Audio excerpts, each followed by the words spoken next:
बच्चों, मैं सुनील कुमार सिंह, सहायक अध्यापक, सनातन धर्म इंटर कॉलेज दौलतपुर मैनपुरी। बच्चों, मेरे तरफ से आप लोगों को ढेर सारा प्यार, शुभाशीष। बच्चों, आप लोग कैसे हो? मैं आशा एवं विश्वास करता हूँ आप लोग ठीक होंगे, स्वस्थ होंगे और इसके साथ अपना ध्यान पढ़ाई पर भी लगाएंगे। बच्चों, कोरोना महामारी काल में बोर्ड परीक्षा 2020-21 में सरकार ने पाठ्यक्रम में 30% की कटौती की है। बच्चों, चूँकि क्लास चल नहीं पा रहा है, इसलिए ऑनलाइन जो ये वीडियो क्लास है इसमें हम कृषि प्रकरण के संबंध में चर्चा करेंगे। बच्चों, सामाजिक विज्ञान की जो दूसरी पुस्तक है समकालीन भारत भाग 2 भूगोल से संबंधित प्रकरण है। बच्चों, भारत की अधिकांश जनसंख्या ग्रामीण क्षेत्रों में निवास करती है और ग्रामीण जो परिवेश होता है, जो गांव होता है, वहाँ का मुख्य व्यवसाय जो है उसे कृषि कहते हैं। कृषि के अंतर्गत खेत तैयार करना, बीज तैयार करना, बीज बोना, उसकी निराई गुड़ाई करना, इसकी कटाई आती है। बच्चों, यह जो अपना लेसन कृषि है इसको हम कुछ प्रमुख बिंदुओं के अंतर्गत अध्ययन करेंगे। और इससे पहले मैं आपको बता दूं कि अध्ययन की सुविधा की दृष्टि से इस पाठ को 2 भागों में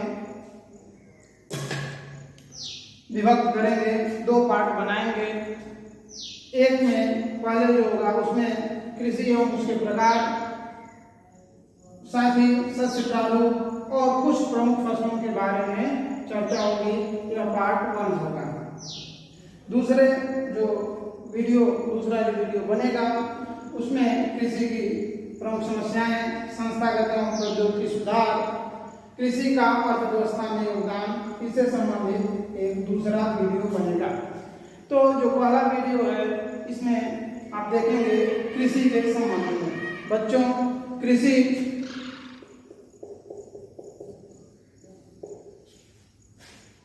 एक ग्रामीण परिवेश की प्रमुख क्रियाकलाप है। और ऐसे कहें कि ग्राम और शहर का जब निर्धारण भी किया जाता है तो यही होता है कि ग्रामीण क्षेत्र के लोगों का मुख्य व्यवसाय कृषि होता है और शहरी क्षेत्रों का मुख्य व्यवसाय जो व्यापार है या सेवा क्षेत्र है या अन्य क्रियाकलाप है। तो कृषि के बारे में अगर हम चर्चा करते हैं तो हम देखेंगे कि कृषि भारत का प्रमुख व्यवसाय है। भारत कृषि प्रधान देश है। यहाँ की लगभग 2/3 जनसंख्या कृषि कार्य में लगी है और देश की जो अर्थव्यवस्था के लिए देश की सकल घरेलू उत्पाद में कृषि का एक बड़ा योगदान होता है।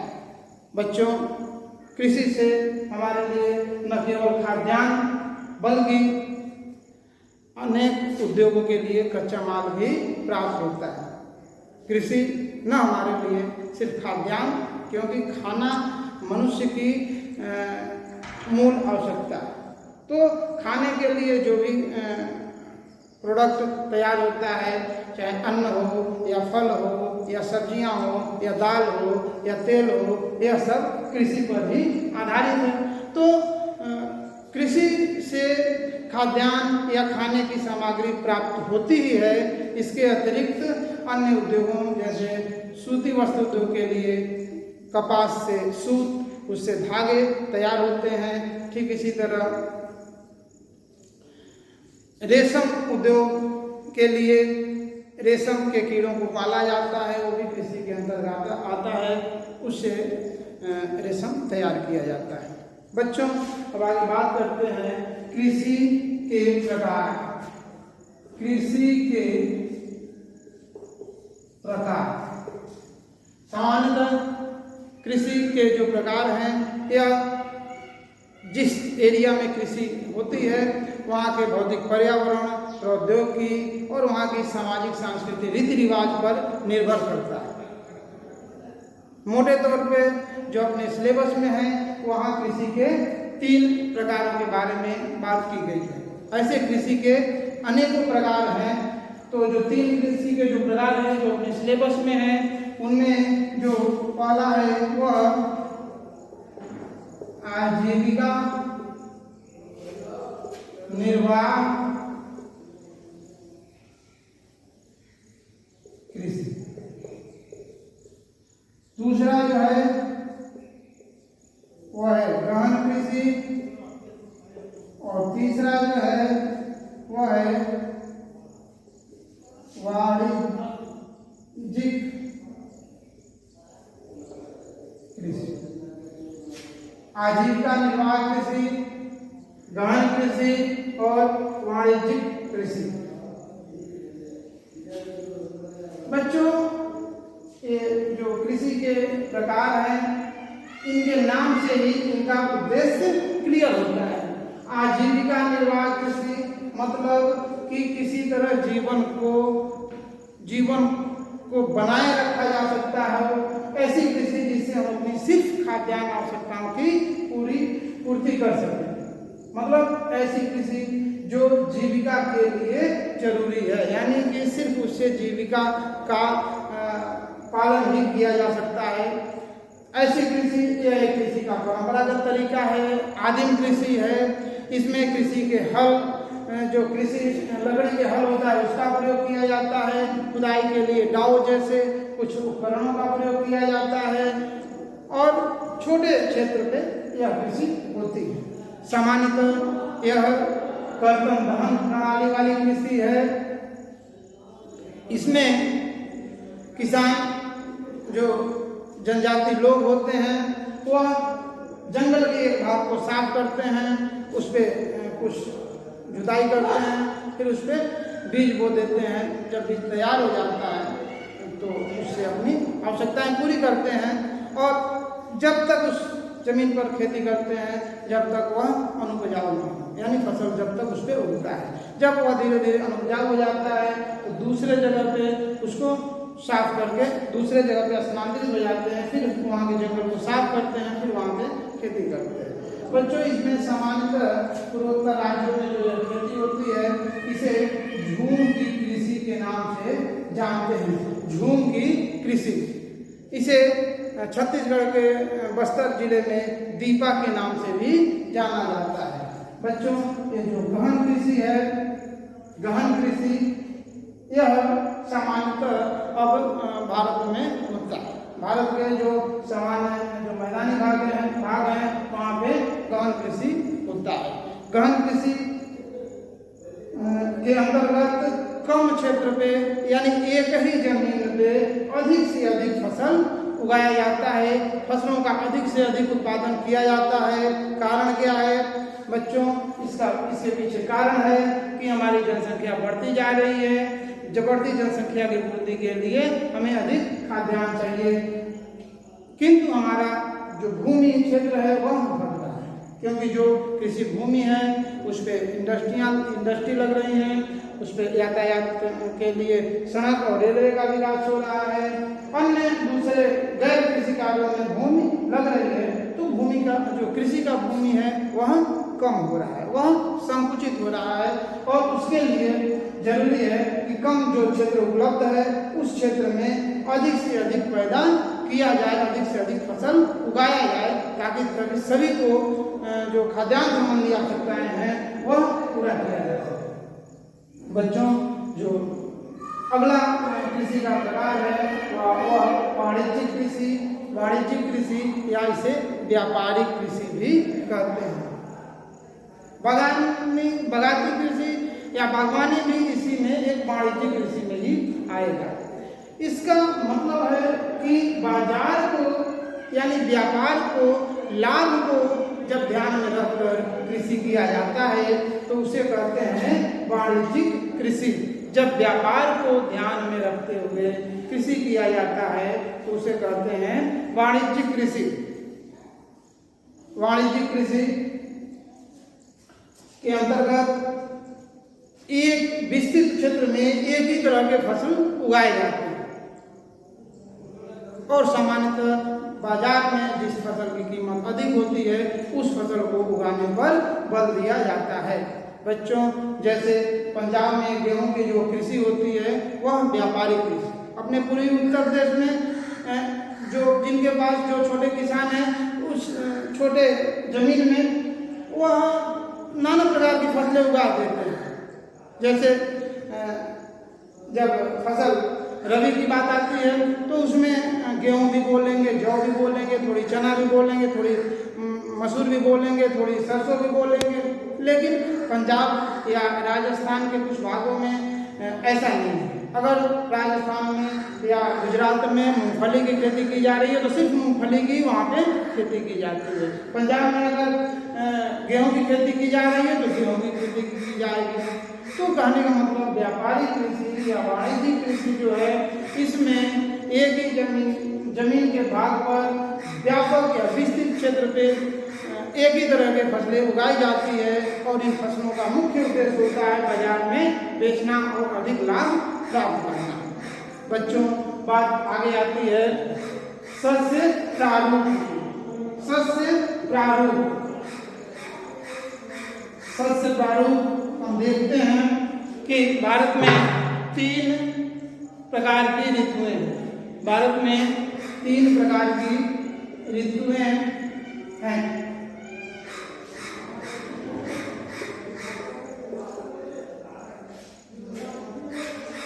शीतकाल, ग्रीष्मकाल और वर्षा। इसी आधार पे, ऋतुओं के आधार पे जब फसलों को बोया जाता है, काटा जाता है तो उसे हम शस्य प्रारूप या शस्य ऋतु कहते हैं। जैसे इसके अंतर्गत जो पहला है वह है रबी की फसलें।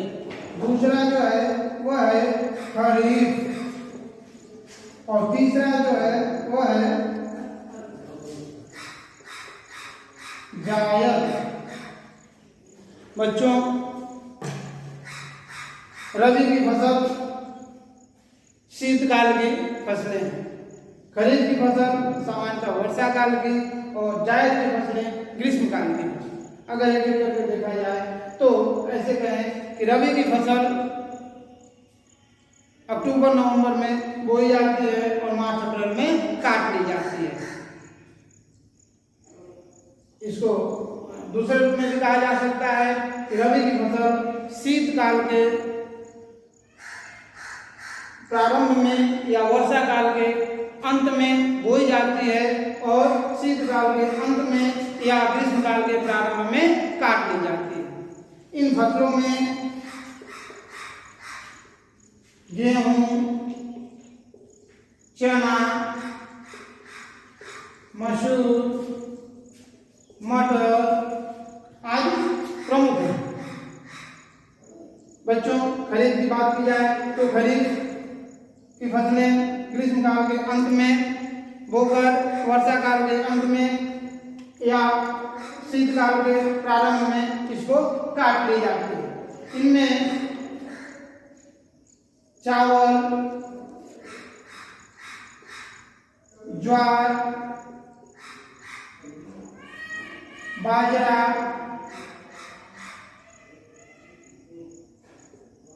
मक्का, मूंगफली, अरहर प्रमुख फसल। बच्चों, अरहर एक वर्षीय पौधा होता है जिसको सामान्यतः खरीफ की फसल के अंतर्गत रखा जाता है। अब बात आती है जायद की। जायद की फसल ग्रीष्मकाल फसलें हैं। इसमें खरबूज, तरबूज, लौकी, तोरई आदि सब्जियों की जो फसलें हैं वह आती हैं। बच्चों, अब बात आती है मुख्य फसलों की। मुख्य फसलों में जो भारत का प्रमुख खाद्यान्न है वह है चावल। चावल भारत के अधिकांश लोगों का खाद्यान्न है और भारत के अधिकांश क्षेत्रों में इसको उगाया जाता है, विशेष रूप से मैदानी क्षेत्रों में, नदी घाटियों में। हमारा देश चीन के बाद दूसरा सबसे बड़ा चावल उत्पादक देश है। चावल खरीफ की फसल है जिसके उगाने के लिए चिकनी जलोढ़ मिट्टी, उच्च तापमान और उच्च आर्द्रता की आवश्यकता होती है। कम वर्षा वाले क्षेत्रों में सिंचाई की आवश्यकता पड़ती है। बच्चों, अगर चावल उत्पादन और चावल उगाने वाला क्षेत्र मानचित्र में देखा जाए तो इसमें पश्चिम बंगाल, बिहार, उत्तर प्रदेश, पंजाब जो बेल्ट है यहाँ चावल का प्रमुख उत्पादक क्षेत्र है। इसके अतिरिक्त छत्तीसगढ़, पूर्वी तटीय मैदान,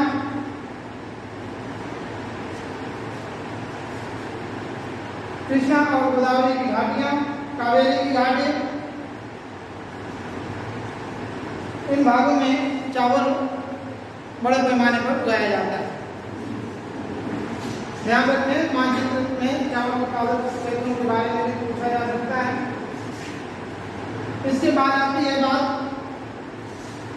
गेहूं की।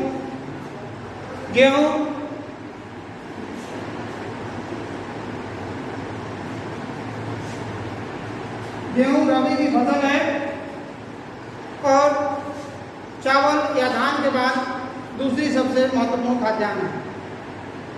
इसको उगाने के लिए दोमट मिट्टी की आवश्यकता होती है। जब यह खेतों में बोया जाता है उस समय शीत ऋतु लगभग तापमान 20 डिग्री सेंटीग्रेड से कम की आवश्यकता होती है और इसको बढ़ते समय तापमान 25 डिग्री सेंटीग्रेड से अधिक तापमान की आवश्यकता होती है। सामान्यतः 50 से 75 सेंटीमीटर वार्षिक वर्षा वाले क्षेत्रों में गेहूं उगाया जाता है और कम वर्षा वाले क्षेत्रों में गेहूं उगाने के लिए सिंचाई की आवश्यकता होती है। गेहूं उत्पादक राज्यों में मुख्य रूप से पंजाब, हरियाणा, उत्तर प्रदेश, बिहार, मध्य प्रदेश का कुछ भाग, छत्तीसगढ़ या प्रमुख गेहूं उत्पादक राज्य। बच्चों, गेहूं उत्पादक के बाद अब बात करते हैं दलहन की।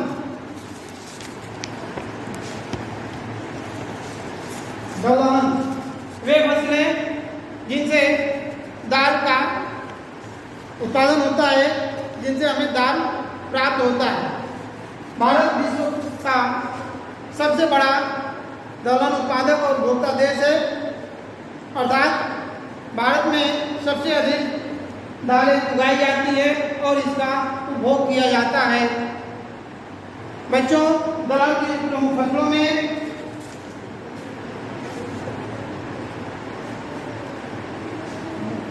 चना,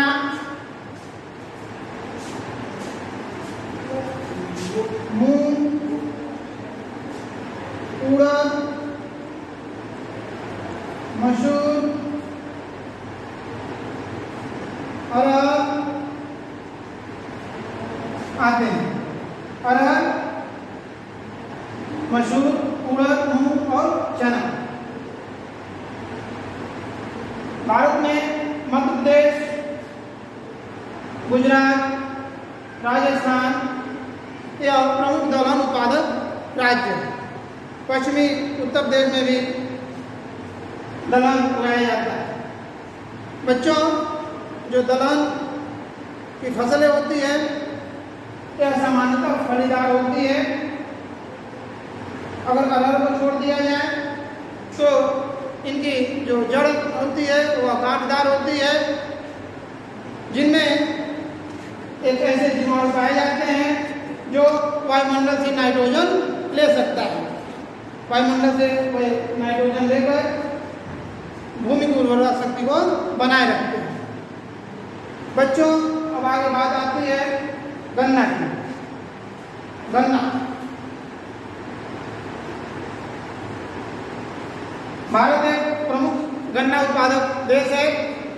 गन्ना सामान्यतः उष्ण और उपोष्ण कटिबंधीय पौधा है। भारत के उत्तरी मैदान के तराई भाग,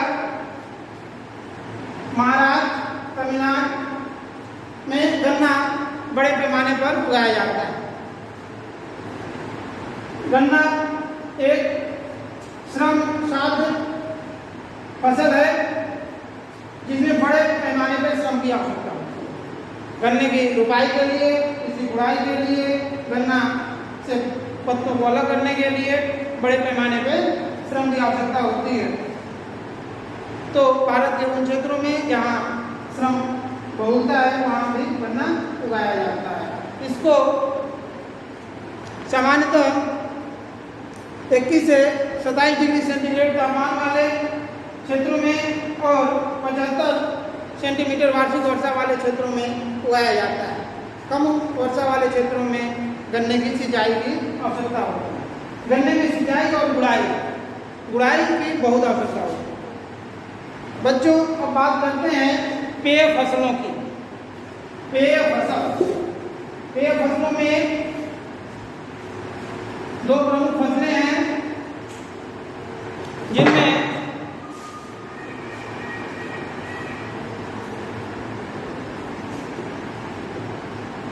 चाय और कॉफी। चाय और कॉफी। चाय एक प्रमुख पेय फसल है जिसे उष्ण एवं उपोष्ण कटिबंधीय क्षेत्रों में उगाया जाता है। इसके लिए ह्यूमस युक्त गहरी मिट्टी की आवश्यकता होती है। भारत के उन भागों में जहाँ पर जल निकासी की सुलभता है, अर्थात सुगम जल निकासी वाले ढलुआ क्षेत्रों अर्थात पहाड़ी भागों में चाय उगाए जाते हैं। भारत के असम चाय उत्पादन क्षेत्रों में असम, पश्चिम बंगाल का दार्जिलिंग, हिमाचल प्रदेश का जो पर्वतीय भाग है, उत्तराखंड, केरल, तमिलनाडु के कुछ भागों में भी चाय उगाया जाता है। चाय एक श्रमसाध्य खेती है। फसलों को तोड़ने के लिए अर्थात पत्तों को चुनने के लिए चाय की में श्रम की बहुत अधिक आवश्यकता होती है। बच्चों, बात करते हैं कॉफी की। कॉफी की जो मुख्य फसल है वह है कहवा। कहवा से कॉफी प्राप्त किया जाता है। कहवा एक उष्णकटिबंधीय पौधा है जिसके विकास के लिए सामान्यतः 17 से 30 डिग्री सेंटीग्रेड तापमान की आवश्यकता होती है। साथ ही 250 सेंटीमीटर वार्षिक वर्षा की भी आवश्यकता होती है। तेज धूप में कहवा के पौधे मुरझा जाते हैं, इसलिए इनका विकास छायादार वृक्षों की छांव में होती है। भारत के कर्नाटक, तमिलनाडु, केरल के पहाड़ी भागों में कहवा की खेती होती है। बच्चों, अब जो शेष फसलें हैं उनको अगले वीडियो में हम लोग देखेंगे। अब इस वीडियो के उपरांत इस जो कृषि शस्य प्रारूप और कुछ प्रमुख फसलों के बाद हम देखेंगे परीक्षोपयोगी प्रश्न, जो ऐसे प्रश्न या ऐसे बिंदु जो परीक्षा में पूछे जा सकते हैं। बच्चों, इनमें जो शस्य प्रारूप से संबंधित जो प्रश्न है यह छोटे प्रश्नों में आता है, विकल्पी प्रश्नों में भी आ सकता है। जैसे रबी की फसल कौन सी है, निम्न में से खरीफ की फसल कौन सी है, जायद की फसल कौन सी है, पेय फसलों में प्रमुख पेय फसलों के नाम बताइए, या मानचित्र संबंधी अगर इनमें से पूछा जाए तो सामान्यतः जो प्रश्न आता है वो भारत में प्रमुख चाय उत्पादक क्षेत्रों के बारे में पूछते हैं, तो यहाँ पे इसको देखकर कर सकते हैं। इसके बाद कृषि के जो प्रमुख प्रकार हैं इनके बारे में भी प्रश्न पूछा जा सकता है।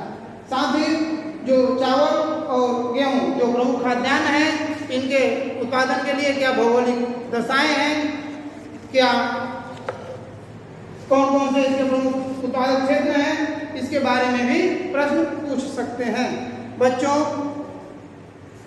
आशा करता हूं कि आपको कृषि से संबंधित जो प्रश्न बोर्ड परीक्षा में पूछे जाएंगे इस वीडियो द्वारा कवर किया गया है और आपको इस वीडियो से हेल्प मिलेगी। बच्चों, आप अपना ध्यान पढ़ाई में भी लगाते रहिए, स्वस्थ रहिए, पढ़ते रहिए। धन्यवाद।